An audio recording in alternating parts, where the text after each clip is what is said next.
Do you want to appear offline on Instagram in 2023?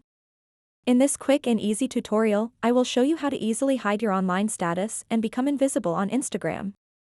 So make sure to watch this video until the very end to understand the tutorial properly.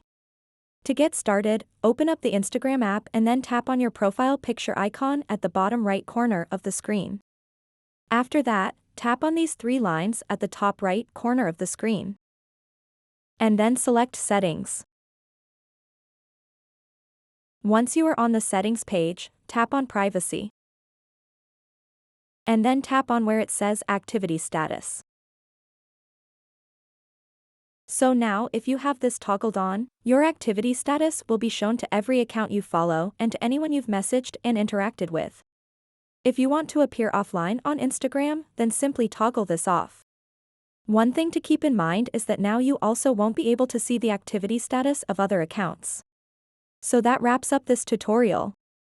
If you have any questions about this whole process, please let me know in the comments section below.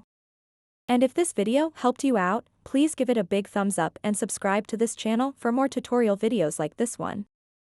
Thank you so much for watching and have a good day.